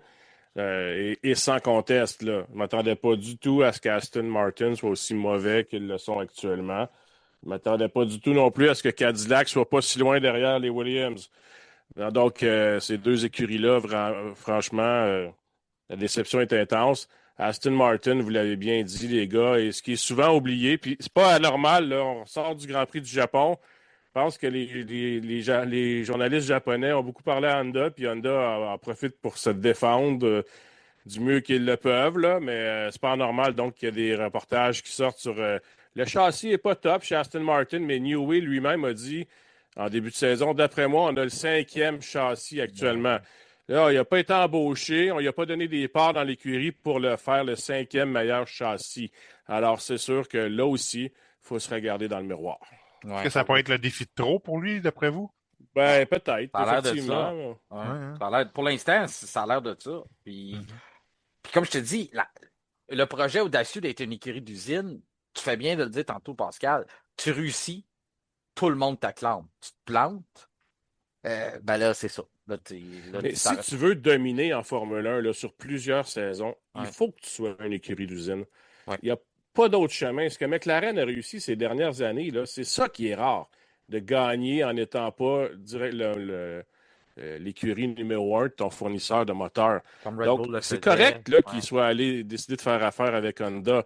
L'erreur, ça a été, je pense, de faire confiance entièrement à Honda puis d'attendre le résultat du travail des Japonais. Il aurait dû envoyer des gens à l'usine. Toi, tu t'en vas vivre au Japon. Hein, je suis pas sûr que ça me tente. C'est pas grave. Va suivre puis fais-nous des comptes rendus de ce qui se passe chez Honda. Même si on sait que les Japonais aiment pas ça, faut croire qu'on n'aura pas le choix là, dorénavant. Si Honda veut d'autres contrats en F1, si ça se finit pas bien avec Aston Martin, parce que plus personne ne va leur faire confiance. Là. Là qu'on parle de moteur, Simon, t'emmènes très bien notre nouveau sujet qu'il fallait mettre à l'horaire aujourd'hui. C'est les nouvelles réglementations. Vous avez été nombreux du côté des auditeurs à m'écrire. Il y en a qui sont pas contents, il y en a qui sont contents, il y en a qui sont pas contents. Je fais un travail de thérapeute présentement. Il y en a qui ont besoin de discuter, il y en a qui ont besoin de ventiler, il y en a qui ont besoin. Puis même moi des fois je ventile. Puis je salue John Kirsty qu'on connaît affectueusement sous le nom Eric Lindros ici au F1 Podcast, qui m'a envoyé une vidéo de quelqu'un, je sais pas où, en France, whatever, qui déblatérait sur les nouvelles F1, puis sur ce qu'on fait, puis tout ça. Puis là, moi, ça m'a donné le goût de déblatérer aussi, puis je m'en ai pris à John, pas de façon méchante, là. Je sais que John est capable d'en prendre plus que ça, mais de dire, écoute, c'est quoi vous voulez? Vous n'avez pas de dépassement, vous voulez des dépassements, vous avez le même pilote qui part premier, qui gagne la course, vous trouvez ça plate, vous avez le pilote qui change de position 4 fois au premier virage, vous n'êtes pas content non plus, vous aimez pas les boost buttons, mais vous aimiez pas les DRS non plus. Fait que ça commence d'être dur à suivre, mais je comprends. Moi, à la base, ce que je partage le mieux comme émotion, c'est qu'il y a quelque chose de différent. C'est vrai. Il y a juste 3 courses à la saison de fait. Fait qu'on peut attendre encore, on peut relaxer. C'est une nouvelle technologie. Moi, ce qui me plaît pas, c'est les qualifications. J'en ai déjà parlé, je me suis déjà prononcé là-dessus. Du côté de la FIA, ben, on est dans un moment quand même névralgique de la saison où on avait prévu qu'on allait s'asseoir puis regarder ça ensemble. Donc, on va avoir des nouvelles au cours des prochaines semaines, des prochaines heures, voir qu'est-ce qui va se passer vers là. Mais j'ai envie de te demander à toi, Pascal, qui ne s'est pas prononcé encore, aimes-tu la F1 2026? Ben, quand on regarde une course où le but principal, qu'est-ce qu'on veut, c'est de l'action, des dépassements, puis de l'imprévu. Je pense que cette année, ces trois-là sont pas mal à tous les grands prix. Les 3 courses qu'on a eues, on a eu de l'action, on a eu de l'imprévu, puis on a eu des dépassements. C'est sûr, comme tu as dit, c'est différent, il faut s'adapter. Les qualifications, je suis du même avis que toi, c'est horrible, faut gérer ça, faut arranger quelque chose. Mais la voiture en tant que telle, je peux pas dire que je la déteste. Je vais y laisser un peu plus de temps. Ce que j'aime beaucoup de la voiture de cette année, c'est qu'elle a l'air plus, moi je pourrais dire, plus instable, plus Agile? difficile à Ah conduire. ouais, je comprends. Parce que Mhm. l'année passée, avec l'effet de sol, la voiture, dans une courbe, était sous tes rails. Elle tournait, ça tournait, ça tournait. Cette année, vous remarquerez que à l'entrée et en sortie de virage, les pilotes doivent beaucoup plus travailler l'auto. On cherche plus à déraper, à glisser. Un peu comme Leclerc l'a fait dans son tour de qualification au Japon. Ouais. Je trouve qu'ils sont plus fragiles, plus je sais pas comment dire, Mais plus instable. Là. ouais, la limite, on voit plus. On voyait qu'il était à la limite à l'effet de sol. Sauf que Mais là, ça pardonnait beaucoup l'effet de sol. Tandis que là, il n'y a plus rien qui pardonne. ben, c'est le contraire. Ben, attends, je comprends ce que tu veux dire. C'est que les pilotes se plaignaient qu'à l'effet de sol, en virage, si tu l'échappais, tu ne pouvais pas la rattraper. Sauf C'est que ça. le fait pour aller l'échapper, il fallait que tu pousses un peu plus loin. Oh, Là, tu as fallait aller raison. loin. Là. Ouais, C'est ça. fallait aller Tandis loin. que là, en ce moment, un petit coup de gaz trop vite, un coup de recharge trop fort ou quoi que ce soit, tout de suite, le derrière dérape ou le devant ne colle plus. Fait que moi, personnellement, cette année, les 3 courses qu'on a regardées, j'ai aimé les 3 courses. C'est sûr que les puristes qui n'aiment pas l'électrique vont tout le temps chialer sur l'électrique. Ça va tout être comme ça, mais la Formule 1 est une porte pour les manufacturiers. Donc, c'est sûr qu'il va y avoir l'électrique, puis il va tout le temps en avoir, à mon avis. Je pense pas qu'on revienne aux anciens V12 comme avant. Je penserais pas. Fait que moi, personnellement, cette année, jusqu'à présent, à part les qualifs, je peux pas dire que je suis déçu. Ça m'emmène à la question d'Éric Bolduc. C'est une question qu'il m'a envoyée depuis déjà quelques semaines. Je voulais l'ajouter dans un podcast, puis finalement, ben, la F1 nous a ouvert la porte en cancellant 2 Grands Prix. Parce que je trouvais jamais le temps de la placer parce que ça va avec une certaine discussion, puis la question est bonne, puis il n'est pas le seul à se demander ça. Donc, Éric Bolduc qui nous demande, en sachant que les F1 d'aujourd'hui utilisent du carburant bio, les carburants synthétiques, on sait carburant neutre, qu'on enlève, dans le fond, on n'a pas l'empreinte carbone. Donc, en voyant qu'on est capable de faire ça, pourquoi on ne revient pas au V8, au V10, au V12, ainsi de suite? La question est bonne, Derek. Puis la raison pourquoi on ne retourne pas à un V8, un V10 ou un V12, je pense que Pascal, tu t'en allais là aussi, c'est le fait qu'on est un banc d'essai pour l'automobile. Puis ça, c'est encore vrai. Puis on l'a vu avec les manufacturiers qui sont revenus. Donc, si les gouvernements, ça part, j'ai envie de dire, je sais que c'est facile de dire blâmer les gouvernements, puis c'est pas ça que je veux faire, mais c'est quand même ça. De dire si les gouvernements demandent ou imposent des lois qui empêchent la fabrication de moteurs thermiques, moteurs à essence au bout de la ligne, ben c'est sûr que les manufacturiers ne vont pas aller dépenser des centaines de millions, voire milliards de dollars dans du développement pour du sport, dans un moteur qu'ils ne peuvent pas revendre, que personne n'en veut. Ils ne vont pas fabriquer un V8, un V10, un V12 qu'ils ne peuvent pas repasser dans des voitures de route ou du moins se servir d'une forme de technologie qu'on en développe pour l'utiliser dans notre développement de voitures de route. Donc, c'est à cause de ça, ça part de là. C'est pas une mauvaise idée, Eric, là. Puis on entend les conversations des V8, des V12, puis on serait tous contents de voir ça. Mais je pense que ce que la F1 doit faire, c'est faire du lobbying un peu plus haut que ça, puis de voir justement est-ce que les manufacturiers ont des ouvertures avec les gouvernements, avec les gens pour ramener les moteurs à essence et développer ces grosses cylindrées-là. De ton côté, Simon, tu es d'accord avec ça, que la F1 est encore un banc d'essai aujourd'hui? Oui, puis je pense que cet intérêt que le sport a pour être un bas d'essai va rester longtemps.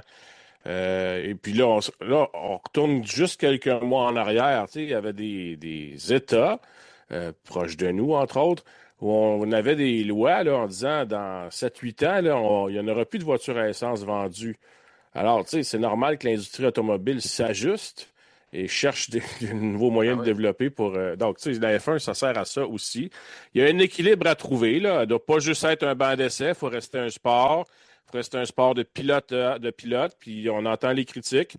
Mais cet intérêt à être un banc d'essai-là va toujours demeurer, puis et ça passe par les constructeurs automobiles. Moi, je pense qu'on va s'en aller vers le 60-40. Si on fait ça, est-ce que ça va Mhm. régler tous les problèmes? Non, mais j'ai l'impression que ça va être beaucoup mieux. Qu'on n'aura pas les histoires de recharge en pleine course. Parce que là, on a un peu visé trop haut. On a des circuits avec des grandes lignes droites. On a apporté ça dans les années. On trouvait ça cute. Là, heureusement, on n'a pas été en Arabie Saoudite puis ces endroits-là encore. Mais Ouais, on aurait eu des très mauvais commentaires en Arabie Bakou. Ouais. Saoudite. Je pense qu'on s'en sauve un petit peu cette année, Ouais. là. Puis là, il y a Bakou, que là, on ne sait pas parce que, tu sais, on l'a pas annulé, ce Grand Prix-là, mais il est en danger aussi, celui d'Azerbaïdjan. Donc, si on regarde ça, tu dis ça, c'est un autre endroit où faut que la technologie, elle évolue très, très vite parce qu'on va mal paraître, là. Tu sais, moi, ma boîte courriel, là, des gens pas contents, là, elle va se remplir dans un week-end de course là-bas, là, je le sens. Fait que c'est pour ça que je pense que le 60-40 règle pas tout, mais va quand même peut-être acheter la paix. Avec certains pilotes qui sont un peu dépourvus là, de ce qu'on leur donne pour les qualifications au moins. Puis en course aussi, là, on veut ramener au naturel qu'on peut nous donner l'impression qu'on pousse du début à la fin, même si ça n'a jamais été le cas en Formule 1, il y a toujours eu de la gestion de course. On a toujours géré, que ce soit nos niveaux de carburant ou que ce soit nos pneus. Là, maintenant, on sait juste qu'on gère l'énergie en plus de ça. Mais oui, la motorisation, les cylindrées, ça part du banc d'essai. Pour donner un exemple très, très court, le MGUH, qui est l'outil de récupération de chaleur qu'on avait sur les groupes motopropulseurs à aller jusqu'à cette année. C'était un problème avec les manufacturiers parce qu'on se disait, c'est quoi ça, un MGUH? La plupart des gens n'ont jamais entendu parler de ça. Puis on se dit, nous autres, on développe ça pour quoi? On développe ça pour absolument rien parce qu'on ne met pas ça dans aucune voiture. C'est trop coûteux. On n'est pas capable de le rendre disponible à monsieur tout le monde. Même ça aurait été un bon outil pour l'économie d'essence, même pour l'empreinte carbone, toutes ces choses-là. Récupération de chaleur, mais ça coûtait tellement cher qu'on le développait juste pour les voitures de F1. Ben, c'est ce que on entendait dans toutes les discussions pour attirer les nouveaux manufacturiers. Tout le monde dit c'est pas vrai que je vais développer un MGUH. Aussitôt qu'on a refait le moteur, puis on a dit on n'a plus cet outil de récupération de chaleur-là, ben, tout d'un coup, Audi arrive au galop, Toyota pense à revenir en Formule 1, Ford accourt, même si on développe juste le moteur hybride, Honda décide de revenir parce qu'on se dit, ah ben ça, on va sauver de l'argent là-dessus, même si on trouvait quand même, on avait trouvé un bon fonctionnement derrière cette mécanique-là. Donc, c'est pas juste du hasard, là. Tout est en lien avec ça. Puis tant que les gouvernements ne voudront pas de ces moteurs-là, comme Simon mentionnait, à certains endroits dans le monde, des endroits plus proches ici, ben, les manufacturiers ne voudront pas se lancer dans la production de ça. Donc, on peut blâmer la F1, ils ont peut-être le dos large, mais il faut voir un peu plus, l'image est un peu plus grande que ça. En terminant, les gars, j'ai envie de vous lancer sur un sujet que peut-être va revenir la semaine prochaine ou dans 2 semaines à notre prochain épisode, mais Christian Horner chez Audi. Juan Pablo Montoya qui lançait ça, qui pourrait être une solution pour Audi. Moi, la seule affaire, je me suis dit, non, mais Simon, Ouais. j'ai ri aussi, mais la seule affaire, je me suis dit, c'est que si tu veux vraiment une guerre avec Mercedes, Christian Horner, c'est le bon gars à aller te chercher. C'est un bon point. Tu sais, moi, je Mais regarde le côté téléroman, là, tu sais. oui, c'est vrai que ça serait bon. Par contre, Binotto pourrait pas rester. Non, Il exact. faudrait choisir entre Horner ou Binotto. C'est ça. Mais Christian Horner, pour aller chez Audi, il faut qu'il accepte le fait qu'il va rester un employé Exact. toute sa vie. C'est ça. Et c'est pas ça qu'il veut. Non. Il veut pas se faire jouer le tour là, qu'il se fait jouer chez Red Bull. Ouais. Donc, il faut qu'il soit en partie propriétaire. Y a-tu les fonds pour ça? Non. Ça prend des milliards de dollars maintenant, quasiment, là. Alors, je le vois pas, moi, mais Non. sait-on jamais. Ben, ça m'a fait bien rire quand j'ai entendu ça de Juan Pablo Montoya. Je vois où ce qu'il voulait emmener, mais en même temps, je vois pas. Mais le seul scénario que j'ai fait dans ma tête, je dis, hey, si tu veux vraiment partir ta guerre avec Mercedes, t'as ton personnage numéro 1. Puis, parlant de personnage, eh bien oui, Pascal de Drive to Survive qui est avec nous aujourd'hui. Ça a été bien content de t'avoir eu avec nous, de ton retour à F1 Podcast. Puis toi aussi, Horner, tu trouves ça drôle de le voir chez Audi? Ça serait Ben, moi, quoi? j'ai toujours aimé ce gars-là. J'aimerais ça. Ouais. Ça va-tu arriver chez Audi? C'est sûr que non, là. S'il y a une chance, ça va être chez Alpine. S'il y en a une, mais ça Ouais. sera jamais chez Audi, hein. Pascal Loyer-Durand, on peut te voir aux abords de piste pendant le Grand Prix du Canada qui arrive à grands pas. Les gens qui veulent rejoindre la famille des signaleurs au Québec, l'ASRQ, tu l'as dit en début d'épisode, sur leur site Internet, vous pouvez vous ajouter dans recrutement. Et du côté de Simon Bachab, et Simon, bien sûr, je vous parle souvent de son livre qu'il a écrit qui vous raconte l'histoire du duel Villeneuve-Schumacher, le duel de 1997. Mais il y a aussi des courses que les gens peuvent aller écouter sur ton podcast, un podcast qui est en anglais, il faut le dire, qui est très, très bien fait pour des courses, justement, qui ont marqué l'histoire de la F1. Tu trouves un moyen, t'as engagé un super narrateur qui a une très, très bonne voix ou qui raconte ça. Donc, c'est super le fun. Vraiment, j'ai commencé à les écouter une par une, puis c'est bien, bien fait. Ben, t'es bien gentil. Merci à Jeremy Zaffron pour ça. Puis, on a 5 semaines pas de course. Là. Si vous ennuyez de Bahreïn, là, ben, je décris 2014, le super duel Hamilton-Nico Rosberg. Je pense qu'il ne faut pas l'oublier. Alors, c'est un épisode parmi quelques autres. Et le nom, c'est A Race to Remember. Hein? Je pense qu'on le trouve là-dessus. Oui, A Race to Remember sur YouTube, sur Spotify aussi. Et sinon, mon site internet à moi, www.ertaa.com. Merci beaucoup, les boys. Pascal, tu repasses quand tu veux. Pas besoin d'attendre que François soit occupé pour venir au F1 Podcast. Tu fais partie de la Pas de famille. trouble. Pas de trouble. J'attends l'invitation. Salut les boys, bonne fin de semaine. Hey, bye bye. C'est ce qui conclut notre épisode du vendredi 10 avril. Je vous invite à nous rejoindre sur nos différentes plateformes Facebook, Instagram ainsi que LinkedIn afin de rester branchés avec nous et savoir la date de notre prochain épisode qui devrait apparaître au cours des prochaines semaines. Ce sera une partie 2 à notre formule entre deux courses. Mais d'ici là, je vous invite aussi à nous rejoindre et à nous suivre sur nos chaînes Spotify, YouTube, Amazon Music et cliquez suivre et la petite cloche, question de recevoir une notification lors de la publication des nouveaux épisodes. Mon nom est Martin Simon, Simon avec un C. Je vous remercie de faire confiance au F1 Podcast et je vous souhaite une excellente fin de semaine.